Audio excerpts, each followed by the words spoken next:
El tema que a mí me tocó, la verdad es un tema bastante general, pero re importante en el éxito de un proyecto. Comúnmente los pisos, o tradicionalmente, se tomaban en el último minuto pocas semanas antes de su ejecución, sin realmente entender para qué se iba a usar el piso, ¿ya?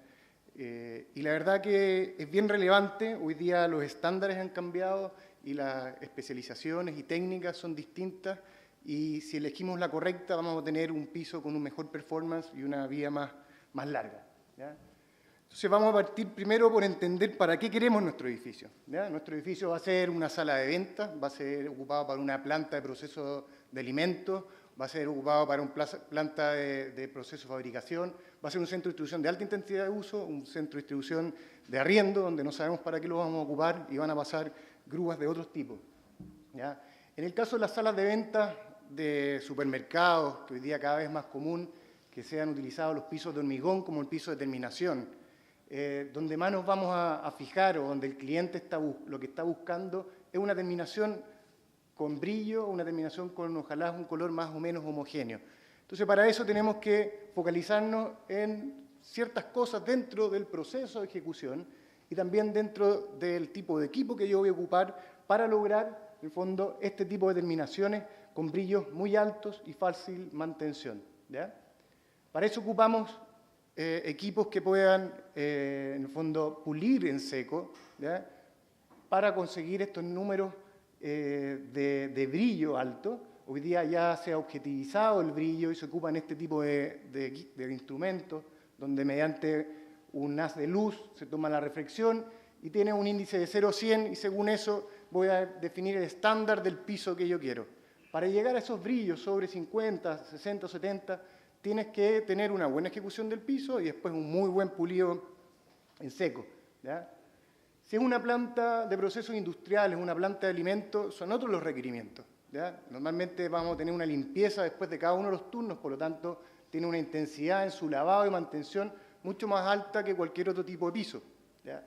Entonces va a estar expuesta a cambios de temperatura con el agua, y va a estar expuesta también, en el caso principalmente de los procesos de alimentos, a distintos tipos de líquidos corrosivos como ácidos lácticos, grasas o algún otro tipo de líquido que puede, en el fondo, dañar el hormigón, ¿ya? El hormigón es un muy buen producto, pero hay muchos líquidos que, en el fondo, él no alcanza a soportar y tienen que ser recubiertos con algún tipo de revestimiento, ¿ya? Vamos a tener muchos sumideros y algunas instalaciones que es importante revisar antes, ver bien cuál es el detalle constructivo para que no nos afecte después y se vea reflejado en una mala atraque entre el piso y el sumidero o algún tipo de fisura, ¿ya? Vamos a tener desniveles, por lo tanto hay algunos tipos de máquinas que son hoy día comúnmente usadas, como las niveladoras y compactadoras láser, que son equipos grandes, que ya no podríamos usarlo en algunos sectores por los cambios de nivel y vamos a tener que hacerlo de forma más artesanal, ¿ya? En sectores donde hay derrame de líquidos abrasivos, vamos a tener que estar atentos a dejar un tipo de terminación que soporte después un revestimiento de poliuretano o epóxico que le permita tener suficiente resistencia para resistir este tipo de líquido, ¿ya? Tenemos hoy día cámaras de frío. También han cambiado las tecnologías. Antiguamente las cámaras de frío no tenían mucha aislación y no tenían tantas protecciones de sus paneles. La cámara de frío, entendamos, cualquier tipo de recinto que tiene temperaturas bajo cero, ¿ya? Ahí nos tenemos que preocupar, aparte de la protección, como se ve en la foto de la derecha, de los paneles contra el golpe de las grúas, tenemos que preocuparnos de su aislación, ¿ya? Por lo tanto, ahí no es solo hacer el piso, tenemos que preocuparnos primero. Hoy día los sistemas o los diseños más modernos tienen primero, como ven, en esta parte va un sistema de calefacción, puede ser por aire, los sistemas avanzados son con glicol, después va un emplantillado de hormigón, o puede ir el emplantillado junto con estas protecciones. El emplantillado cumple la función de proteger este tipo de calefacción. Luego va la aislación, que puede ser poliestireno extruido o poliestireno expandido. Una barrera de vapor antes de eso, un poliestireno arriba, y luego va nuestro piso, ¿ya? Entonces, el trabajo sobre estas placas de poliestireno expandido, que es la Plumavit, que conocemos más popularmente, tiene que ser muy cuidadoso para no romperla, ¿ya? Por lo tanto, ya no puedo acceder con camiones sobre el sector que tengo que hormigonar, sino que tengo que ver otras vías que pueden ser bombas o pueden ser dumpers y proteger la zona donde voy a estar trabajando. ¿Ah? La especificación, que tampoco es común verlo en los diseños de frío, de la aislación es súper importante. Ya tenemos que tener claro que hay que cumplir con una resistencia a la compresión y una densidad. ¿Ya? Si no tiene esa resistencia a la compresión, después con el tiempo, con la carga del edificio, los racks ya con sus pallets, vamos a empezar a perder capacidad térmica porque va a empezar a bajar el nivel de las placas de aislación. ¿Ya? Y por otra parte tenemos los centros de distribución, donde yo voy a hacer más hincapié hoy día, ¿ya? Que son la mayor cantidad de metros cuadrados que hoy día se construyen en Chile, en pisos interiores. Esto también ha cambiado mucho estos últimos años, acá principalmente en Chile, en otros países hace ya más tiempo, principalmente va de la mano del aumento en el valor del metro cuadrado de tierra. Cuando al mandante le cuesta más el metro cuadrado de tierra, empieza a pensar en cómo poder ocuparlo en forma más eficiente, y en el caso del almacenaje, la forma más eficiente es ir acopiando cada vez en más altura. ¿Ya? Acá vemos racks que están a 14 metros y medio, este proyecto es chileno, y para poder llegar a esa altura, la viga a 14 metros y medio, necesitamos un tipo de grúa particular para manejarlas con seguridad y en forma eficiente. No todas las grúas llegan a 14 metros y medio, es más, son muy pocas las que llegan a un tipo de grúa en particular que voy a hablar más adelante. En lo que es el diseño, una vez que ya sabemos qué tipo de piso vamos a hacer, necesitamos saber qué vamos a cargar sobre el piso, ¿ya? Para ver ahí toda la ingeniería y el cálculo de los espesores y los tipos de hormigón que yo voy a usar y el tipo de refuerzo si es necesario ponerlo dentro del piso. Para eso en plantas necesito saber qué equipos voy a ocupar, y no solo el peso del equipo, sino que el tipo de anclaje que voy a usar, ¿ya? El tamaño de la pata del anclaje que voy a usar, y con eso cargar o en el fondo calcular y ver si es necesario poner algún tipo de fundación o probablemente usar el mismo piso que vas a usar para toda la planta. El tipo rack, voy a entrar más en detalle, es crítico. Número de posiciones, peso pallet está asociado a lo mismo, el tipo de peso, el tipo de grúa y el peso de cada una de ellas es muy relevante, sobre todo más en la tecnología que hay que usar y en las juntas. Generalmente en los diseños prevalece las cargas del rack sobre los pesos y las cargas que mueven las grúas. ¿Ah? Y el tipo de tránsito si va a ser definido o multidireccional. En los tipos de rack tenemos varios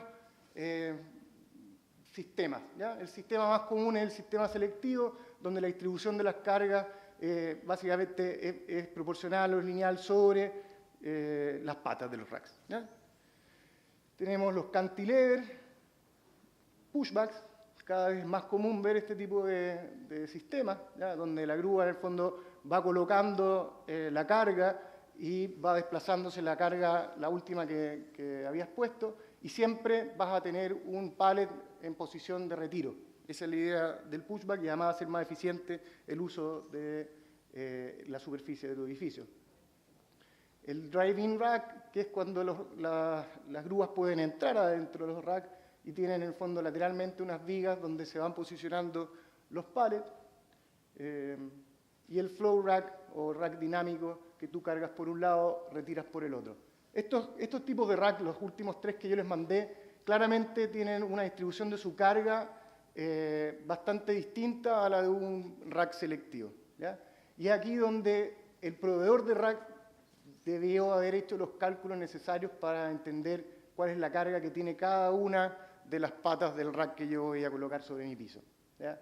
Y finalmente yo voy a diseñar mi edificio según la carga más desfavorable, ¿ya? Es un error, considero yo, o la experiencia que nos ha dado a nosotros ya estos 10 años en la industria, entender que mi edificio no va a cambiar en su configuración o en su layout. Entonces, el ideal, ojalá, dejarlo lo más flexible posible para futuros cambios propios de la empresa o en un futuro cambio o venta del mismo edificio, ¿ya? Olvidar los racks autosoportantes, no es muy común, pero nosotros ya nos hemos topado con un par de proyectos donde también es importante tomar en cuenta que no está solo soportando la carga y que hay algunos momentos distintos a los momentos que tendría un rack normal. Tenemos todo el edificio soportado sobre el sistema de racks, ¿ya? Algunos racks tienen también la pata del pasillo offset, o sea, desplazada de su eje, ¿ya? Esto se hace para ganar espacio y permite disminuir el ancho de los pasillos, ¿ya? Porque básicamente la grúa puede girar sin que la uña golpee el pilar del rack. El problema con este es que efectivamente funciona y ahí que hay que ver el trade-off entre la disminución que me permite en el real del pasillo con el aumento que voy a tener en esta pata, ¿ya? Esta pata puede llegar a aumentar o cargar hasta un 70% en el caso de un rack selectivo del rack completo, dependiendo cuántos centímetros estoy yo desplazado hacia adentro. Nos ha tocado casos en que finalmente haciendo ese análisis hemos vuelto o desplazado un poquitito la pata hacia afuera, ¿ya? Tipo de grúas. Esta es la grúa tradicional de los años 80, con neumáticos o ruedas grandes y más blandas. Producto de lo mismo que yo les explicaba, del aumento de posiciones en los racks, empezamos a requerir mayor estabilidad en las grúas con el mástil extendido, por lo tanto ya no tenemos suspensión y tenemos ruedas mucho más pequeñitas y más rígidas. Entonces, por lo tanto, estas ruedas son las que vamos a tener que cuidar y estas ruedas son las que van a impactar en mis juntas de dilatación o juntas de construcción sobre el piso. Son estas justamente las que nos han hecho llevar los estándares de los pisos a un nivel superior. Hoy día en Chile ya podemos conseguir estándares de nivel mundial. Creo que no sé si hay algún tipo de piso que no se esté haciendo acá en Chile. Una encuesta en el año 88 hecha a mandantes y jefes de operaciones en Estados Unidos reflejó que el 79%, como lo decía Mauricio, de los problemas en este tipo de edificios está en las juntas, ¿ya? En las juntas de construcción principalmente. 92%, perdona, en todas las juntas, 92% en el año 2003 definieron el mismo problema, pero aumentó. Aumenta por lo que yo les comento, ¿ya? Por el cambio de tecnología en las grúas, ¿ya? Entonces tenemos que preocuparnos de que ese tipo de juntas no existan, ¿ya? La de la derecha es una grúa de las antiguas, de los que hoy día existen en realidad. Son grúas con ruedas más grandes, más blandas, y la de la izquierda es la que yo les mostraba con ruedas más pequeñitas, ¿ya? La tolerancia a la deflexión entre un paño y otro, cuando cambia, en el fondo la grúa está andando desde este paño y va a cruzar al siguiente, se genera un escalonamiento, porque la grúa viene con carga, ¿ya? Si yo no tengo ningún sistema de transferencia de carga entre una y otra, ese escalonamiento va a ser mayor. Entonces, el escalonamiento que tolera el equipo, ¿ya? Y el piso, en el fondo, dado el impacto que tiene la rueda, es de medio milímetro para que no genere ningún daño. En el caso de las grúas más comúnmente hoy día usadas en centros de distribución, baja a la mitad, ¿ya? Entonces, es más relevante y más crítico preocuparnos de la junta, ¿ya? Y en Chile aún más, porque en Chile tenemos un alabeo mucho mayor que en que en otros países donde se ocupan otros cementos, ¿ya? En Chile ocupamos cementos puzolánicos, en muchos otros países se ocupan cementos Portland. Y el alabeo se produce principalmente por la gradiente de humedad y de temperatura entre la base y la superficie. Es lo mismo que se usa en la arcilla, ¿ya? Comienza una retracción temprana en la superficie que hace que se curven los paños. Aquí tenemos un hilo, hay un lápiz en el centro. Esa diferencia se produce por alabeo, ¿ya? La vemos en la superficie, pero cuando la vemos bajo, en corte, vamos a ver que se produce esta diferencia entre la masa de hormigón y la base. Entonces, cuando viene la grúa cargada y no tenemos un sistema de transferencia de carga, va a bajar solo este paño y el siguiente va a quedar totalmente expuesto al golpe de la rueda, dañando las aristas de los cortes, dañando la rueda, desconfigurando la máquina y, más importante todavía, que normalmente no se considera, el operador de estas máquinas disminuye la velocidad frente a juntas dañadas. Cuando tú tienes un centro de distribución sobre 30.000 metros, 50, 60.000, que ocupan entre 50, 100 grúas permanentemente, 24/7, 365 días del año, la disminución de 2 segundos por cada una de las juntas puede llegar a ser hasta un par de días de operación en el centro de distribución. Es por eso que hoy día también los mandantes son conscientes de eso y están dispuestos a considerar en sus presupuestos más recursos para poder tener una tecnología con menos juntas, porque al final, en pocos años, se paga ese diferencial. Acá hay un dibujo, que debería haber otro antes, pero no está. Pero el otro es igual, pero blanco. Estas líneas que no se alcanzan a ver bien, ¿ya? Azules, son juntas de contracción, cortes.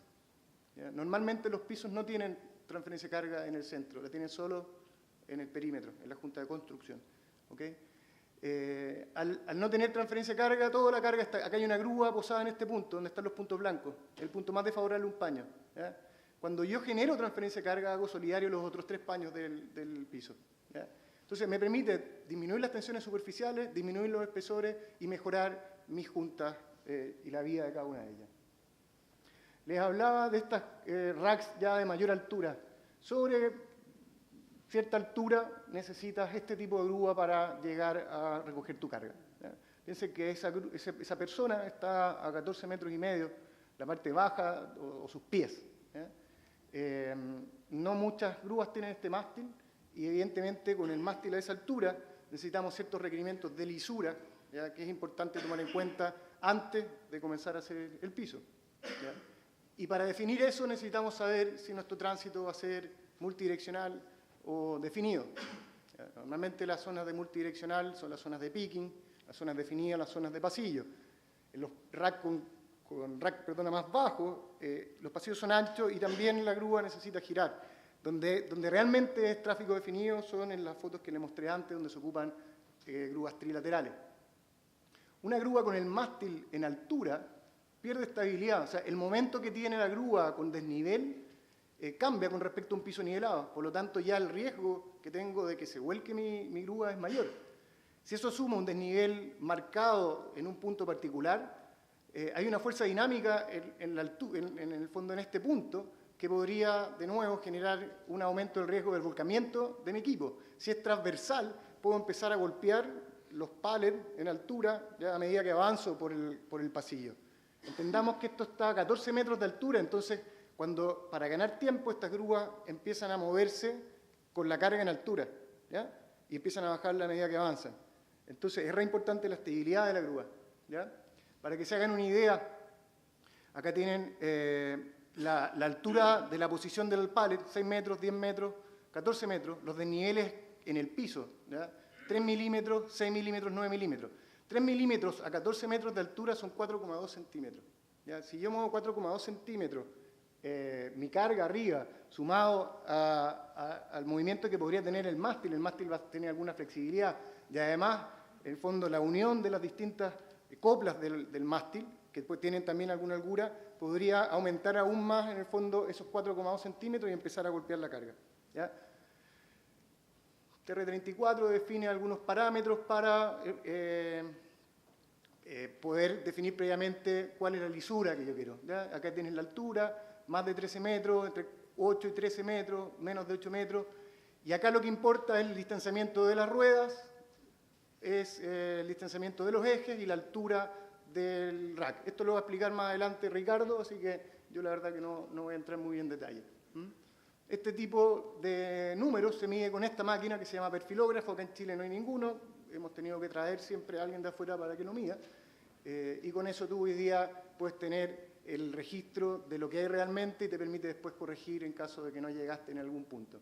En caso que fuera tránsito multidireccional, existen los FF, FL. FF es Floor Flatness, mide la lisura del piso. FL es Floor Levelness, que mide la planeidad. Esto es un cuadro, la verdad que bien general, pero normalmente los pisos con racks sobre 8 metros o sobre 7 metros deberían ser 45, 35 a lo menos. ¿Ya? Nosotros hoy día no hacemos pisos bajo esos estándares. Y para cada proyecto tienes que definir un índice global, ¿ya? Que es la suma, el promedio de todas las sumas de mi proyecto. Esas mediciones se hacen al final del día. Y un mínimo local, porque podría cumplir con el promedio total, pero tener días excepcionales y días muy por debajo del requerimiento de mi edificio. Además de definir qué números requiero, hay que definir cómo abordar el problema en caso de que no lleguemos a esos números. Si vamos a demoler, si vamos a escarificar, si vamos a pulir. Eso es bueno hacerlo antes de que exista el problema porque después se pierde un poco de objetividad y la discusión puede terminar mal. Sistemas constructivos. Antiguamente, para llegar a pisos de altos niveles de planimetría, de lisura, era requisito contar con una guía rígida. Mi guía rígida iban a ser los moldajes. Por lo tanto, se construían en fajas. Y la faja iba a ser tan ancha como la regla más larga que hubiera en el mercado. Normalmente las reglas más largas son de 6 metros. Por lo tanto, las fajas tendían a ser de 5,5 metros. Hoy día existen este tipo de máquinas, que son niveladoras y compactadoras láser, que nos permiten hacer paños más grandes. Paños cuadrados con la forma que se adapte más a mi edificio. Con esto aumentamos los rendimientos en forma importante con respecto al otro sistema constructivo. Y por otra parte, y quizás más importante todavía, le seguimos entregando flexibilidad al edificio. Si construimos en faja, el tránsito en el sentido de la faja va a ser óptimo, pero en el sentido opuesto, en el sentido transversal a la faja, vamos a tener una junta de construcción cada 5 metros y quizás en algunos puntos menos, y además con cierto laveo la grúa va a ir cada 5 metros avanzando así. Entonces, hoy día la tendencia es a construir en grandes paneles. Incluso, en el caso, este es el perfilógrafo que les mostré antes, e incluso en el caso de... bueno, antes funcionaba, pero hay un video ahí. En el caso de pisos con FMIN, que son los pisos con alta planimetría, donde está definido dónde va a pasar tu rueda. Por el caso del FF, que les contaba antes, que es multidireccional, es un índice estadístico. Te va a decir qué nivel de planimetría tiene la losa completa, pero no te va a decir en qué puntos no cumple. ¿Ya? Eso tienes que ir tú después con un nivel, si quieres corregir, más o menos ver dónde no está cumpliendo para corregirlo. En el caso de la máquina tiene una viga donde pueden ver un eje delantero y otro trasero, que tú lo puedes, en el fondo, mover, ¿ya? Para emular el distanciamiento entre ejes en una grúa y el distanciamiento de ruedas en la grúa. O sea, lo que está ahí está haciendo exactamente, va a estar teniendo el mismo distancia de ruedas y de eje.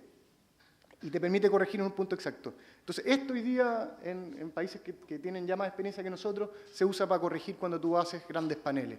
¿Ya? Pasas la máquina, pides altos números de planimetría y después tienes que corregir un par de puntos en el pasillo. O sea, hoy día ya no es necesario construir en fajas para conseguir pisos con altos requerimientos para este tipo de grúas trilaterales. ¿Ya? Y después lo que tenemos que ver, Mauricio, ¿cómo tiempo? Bien. Tipos de pisos, los separé en 3 grandes grupos: pisos convencionales sin refuerzo, pisos con refuerzo para disminuir el ancho de fisura, que contienen enferradura continua, fibra metálica, fibra de polipropileno o pisos con refuerzo para prevenir fisuras, ¿ya? Que ahí están los postensados y retracción compensada, ¿ya?